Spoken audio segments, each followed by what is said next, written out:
तो बच्चों आज शुरू करते हैं केमिकल बॉन्डिंग का पहला lecture, what is bond and it's type.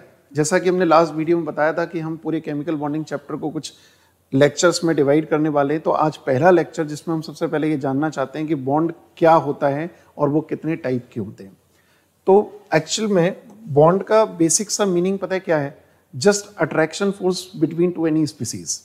अब स्पीसीज मतलब जैसे कभी देखें कि दो एटम्स मिलकर बॉन्ड बना लें, दो मॉलिक्यूल्स मिलकर बॉन्ड बना लें, है ना। तो किस तरीके से कोई भी पार्टिकल आपस में कनेक्टेड है, उसी फोर्स को, जिस फोर्स से वो पार्टिकल आपस में कनेक्टेड है, हम बॉन्ड कहते हैं। वैसे अगर नॉर्मली सोचा जाए तो किसी भी तरीके के रिलेशन को बॉन्ड कहा जाता है, चाहे वो स्टूडेंट टीचर का रिलेशन हो, दैट इज बॉन्ड, आप नॉर्मली यूज करते होगे।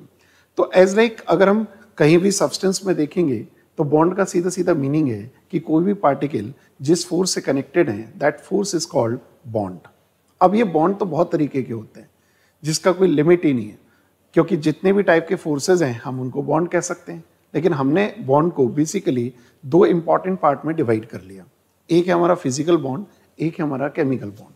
अब इन दोनों को पहले माइंड में डिफरेंशिएट करना बहुत जरूरी है। हमारे चैप्टर का नाम तो केमिकल बॉन्डिंग है, लेकिन हम एक्चुअल में शुरू में जानना चाहते हैं कि बॉन्ड का मीनिंग क्या है। तो एक लाइन में force of attraction is the bond, but two types, physical bond and chemical bond. अब जरा ध्यान से देखना कि फिजिकल बॉन्ड और केमिकल बॉन्ड में हम डिफरेंशिएट कैसे करें।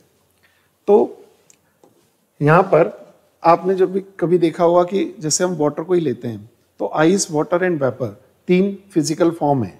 आइस सॉलिड फॉर्म है, वाटर लिक्विड फॉर्म है और वेपर उसका गैसेस फॉर्म है। तो आप जरा सोचो, जरा देखो कि जो आइस है उसमें इस तरीके से H2 मॉलिक्यूल आपस में कनेक्टेड है, लेकिन they are very close to each other, tightly hold है, मूव नहीं कर पा रहे।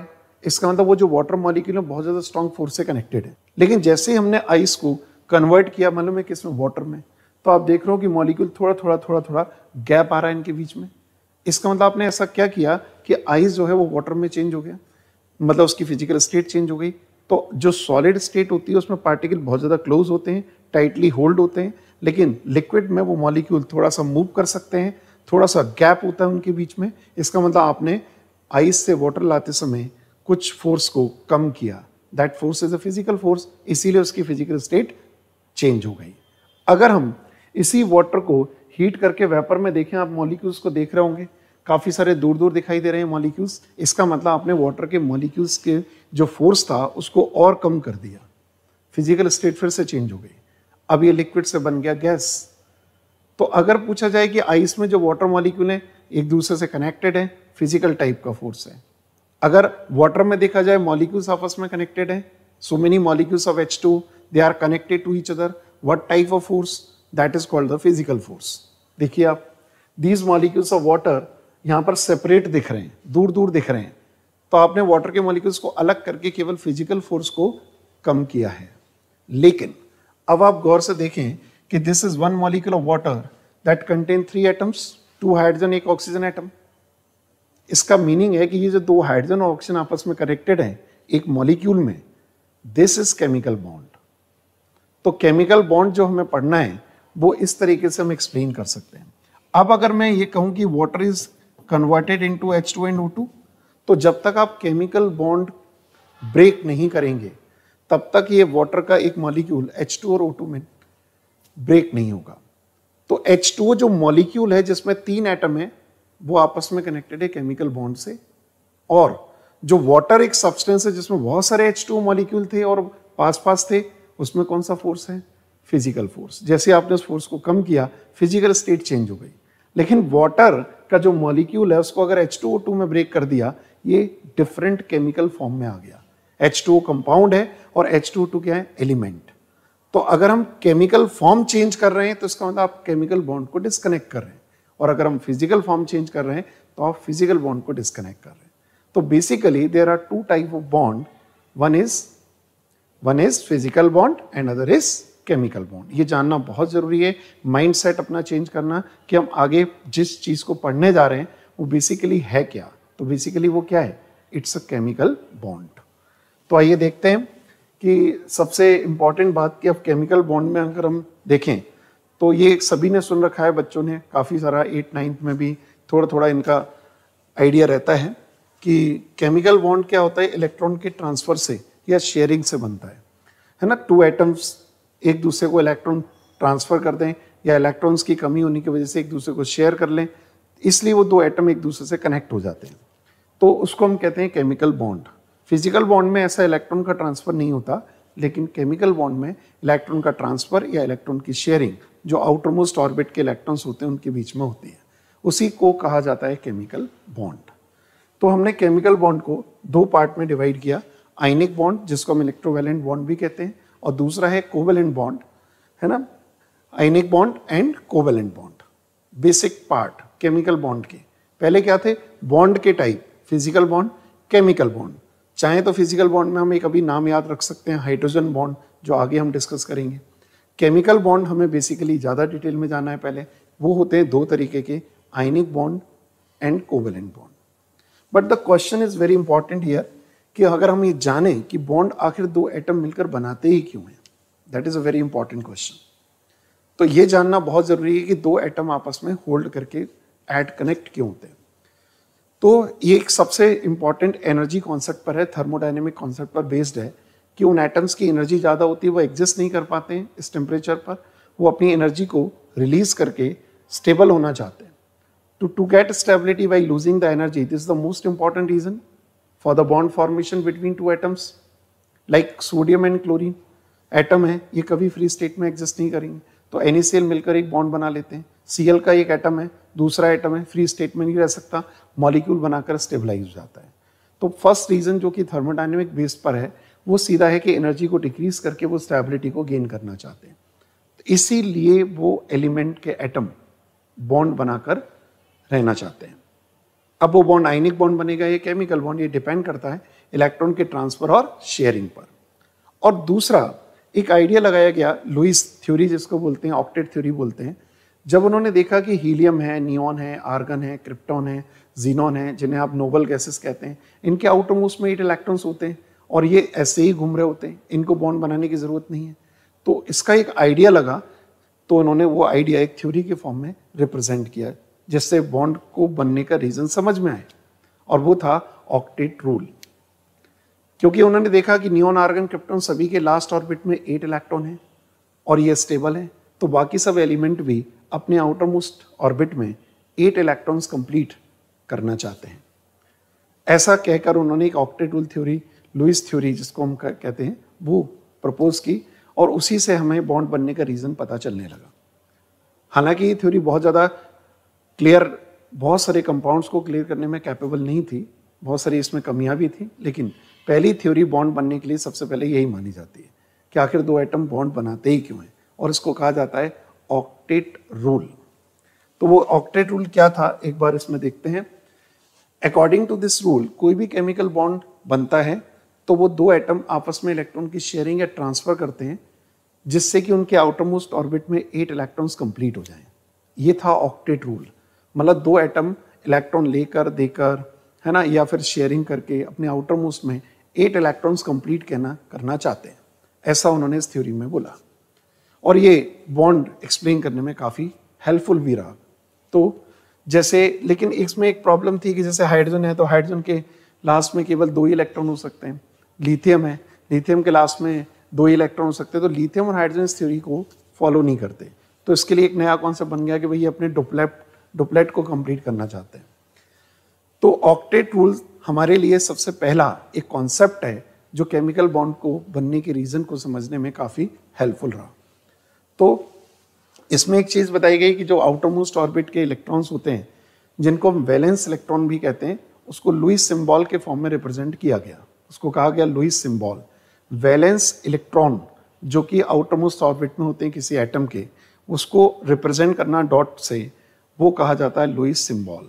फॉर एग्जाम्पल, जैसे आप जानते हो लिथियम में आउटर मोस्ट ऑर्बिट में 1 ही इलेक्ट्रॉन होता है, तो that is represented by this pattern. Beryllium में 2, बोरोन में 3, कार्बन में 4, नाइट्रोजन में 5 और ऑक्सीजन में 6।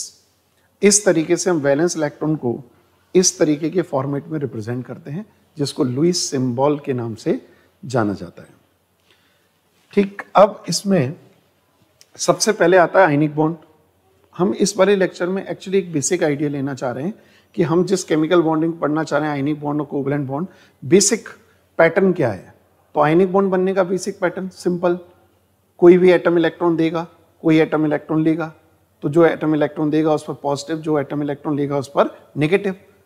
तो इलेक्ट्रॉन लेन देन से एक पर पॉजिटिव एक पर नेगेटिव आया, इलेक्ट्रोस्टैटिक फोर्स अट्रैक्शन से वो ऐड हो गए और बन गया एक आयनिक बॉन्ड। तो हमने सबसे पहले आयनिक बॉन्ड को एक्सप्लेन किया, electrostatic force of attraction between oppositely charged ion.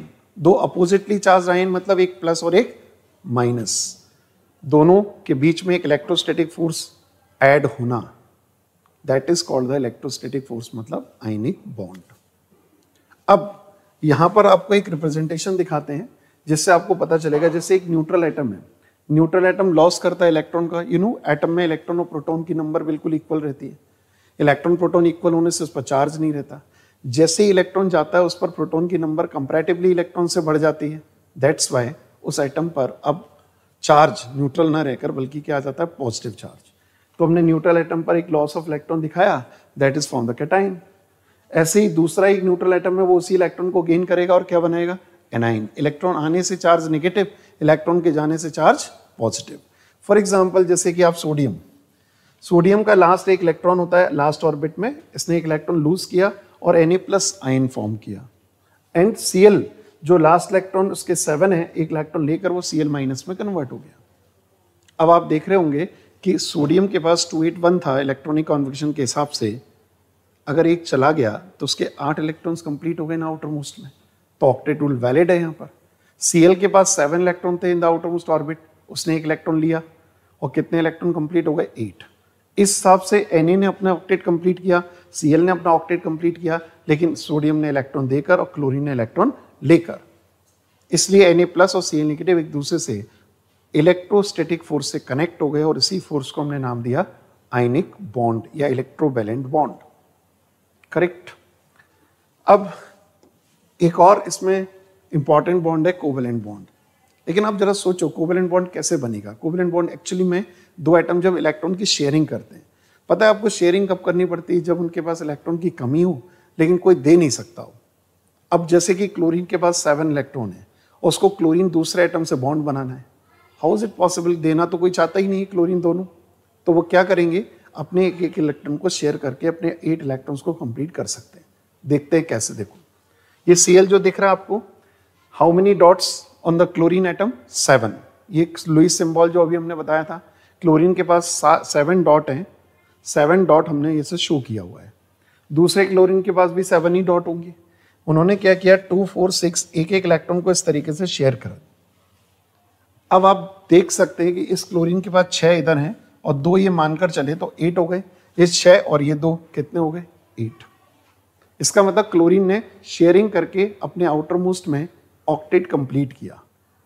इस तरीके से शेयरिंग करके बनने वाले बॉन्ड को, जिससे ये दोनों एटम होल्ड किए गए हैं, उसको नाम दिया गया कोवेलेंट बॉन्ड।